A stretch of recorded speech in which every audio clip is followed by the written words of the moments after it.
నీట్ను రద్దు చేయాలంటూ తమిళనాడు మాజీ ముఖ్యమంత్రి స్టాలిన్ ఎక్స్లో పోస్ట్ పెట్టారు. నీట్ను నిలిపివేయడమే ఏకైక పరిష్కారమన్నారు. పాఠశాల విద్యను దెబ్బతీసి కోచింగ్ సెంటర్ల రాజ్యాన్ని నీట్ వ్యవస్థ తెచ్చిందన్నారు. సామాజిక న్యాయాన్ని కాపాడాలంటే నీట్ రద్దు అత్యవసరమన్నారు. బ్యాన్ నీట్ సేవ్ స్టూడెంట్స్ అంటూ స్టాలిన్ పోస్ట్ చేశారు.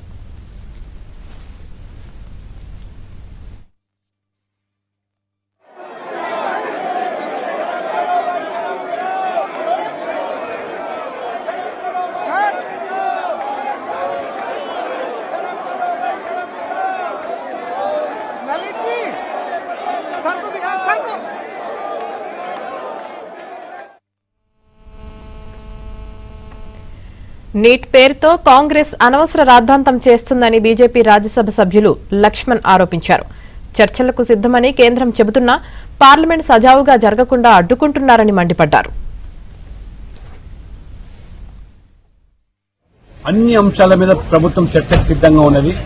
ప్రతిపక్షాలు కూడా అది నీట్ పేపర్ లీక్ అయినా ఇక ఏ అంశమైనా మేము సమాధానం చెప్పడానికి సిద్ధంగా ఉన్నాము.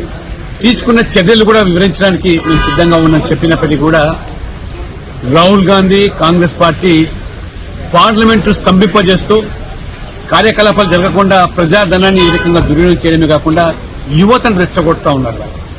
ఈ రకంగా పార్లమెంట్ అనే వేదిక పవిత్రమైనటువంటి ఈ యొక్క ప్రజాస్వామ్య ఆలయం, దాంట్లో చర్చలు జరిపి పరిష్కారం చూపాల్సింది పోయి చివరికి ఈరోజు నరేంద్ర మోడీ గారు చాలా స్పష్టంగా ఈ పార్టీకి ఆ పేపర్ లీకు ఆరోపణలు ఎదుర్కొన్న బాధ్యుల మీద 17 మందిని జైలు పాలు చేశాము, కఠినంగా వ్యవహరిస్తాము, ఎటువంటి ఉపేక్ష లేదు, విద్యార్థుల జీవితాలతో చిరకాటమాడిన వాళ్లను ప్రభుత్వం ఏమాత్రం కూడా ఉపేక్షించదని ఇప్పుడు వెంటనే ఫాస్ట్ కోర్టు ద్వారా ఏర్పాటు చేసి ఎవరైతే నిందితులు ఉన్నారో వాళ్ళని గుర్తించి వాళ్ళ మీద కఠినమైన చర్యలు తీసుకుంటామని, భవిష్యత్తులో ఇటువంటి పునరావృతం కాకుండా చూస్తామని చెప్పినప్పటికీ కూడా రాజీనామా అయితేనే మేము చర్చలు చెప్తామని చెప్పి ఆ రకంగా మోకాలికి బోడిగుండుకు లెక్కబెట్టి తప్పించుకునే ప్రయత్నం చేస్తుంది కాంగ్రెస్ పార్టీ.